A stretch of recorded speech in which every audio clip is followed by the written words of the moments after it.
Hi everyone, so my name is Nur Farahiemah binti Ab Rahin. Just call me Farah, and I'm here today to make a movie review. So the movie that I chose is Hide and Seek. Okay, so Hide and Seek is a 2005 American psychological horror film that directed by John Paulson, starring Robert De Niro and Dakota Fanning. Okay.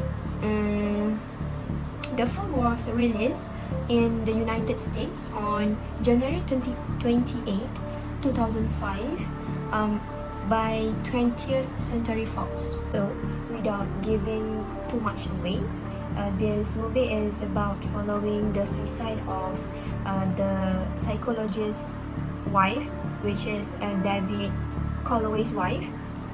David Calloway is Robert De Niro, and his wife is Amy Irving, who decides to take his daughter Emily, which is Dakota Fanning, away from New York City to a house in the country for a fresh start. Okay, Emily is too grief-stricken to really appreciate her new surrounding. And she has not made any friends there except for her imaginary friends named Charlie. David will always refer to Dr. Catherine, which is from K. Jensen, to added advice for helping his daughter to recover from her trauma after her mom died. Okay, Catherine is the colleague that specializes in helping children. Then, when Charlie begins to harbor resentment towards David, an already bad situation gets worse. Why this movie? I watched this movie because I am a big fan of Dakota Fanning, but I also thought the story sounded interesting. Okay, there is a surprising plot twist at the end, and I do really in love with the plot twist part. I thought this is a very suspenseful and interesting movie. Okay, the actors were all great, especially Dakota Fanning, and this was definitely one of her best performance. There is no sexual content and no profanity. And then there is some violence, but it's not very graphic or gory. So this is a great horror film for you people to watch. So the most significant plot in Hide and Seek is, for me, when David realizes that he is actually Charlie. Okay, let's take a look.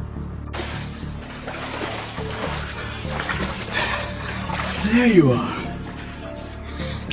No. What? Don't hurt her. Why? She's my friend. I thought I was your friend. Please, Charlie. Once David realizes that the truth that he is actually the Charlie, and he becomes completely consumed by Charlie after that. Okay, this is the part where everyone is wondering who is Charlie, and here, this is the answer. The Charlie is actually David. The minor character that has big impact in this movie for me is Catherine. For example, at the end of the movie, Catherine saved Emily. Emily calls Catherine for help and to trick Charlie. Catherine begs for David to fight his murderer's other personality. Charlie says David is no longer exists at that time, and Emily emerges. She begging Charlie to let Catherine go.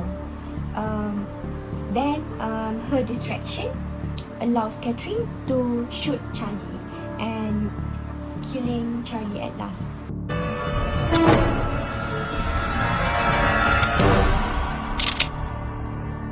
Hide and seek.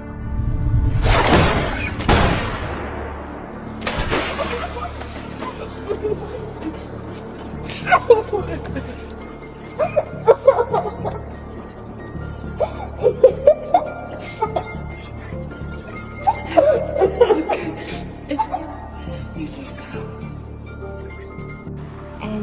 there is the part where Catherine saved Emily.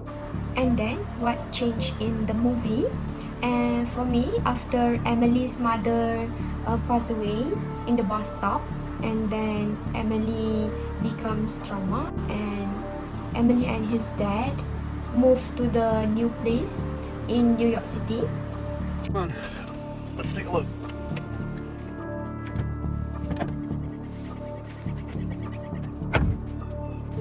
Right on time, Dr. Calloway. And I think every evil thing starts there. If they don't move to the new place, maybe the traumatic part of Emily can be controlled, and maybe this movie will not be as best as we expect. And lastly, how the movie affect my life personally. So for me, this movie shows that it is not an easy thing for a child to deal with the loss of someone that they really love, and they need them in life, such as Emily, who lost her mother at the age of 8 years old. The thing that we have to do is to treat them well, so that they will not feel lonely and will not be traumatized. And that is all from me. Thank you.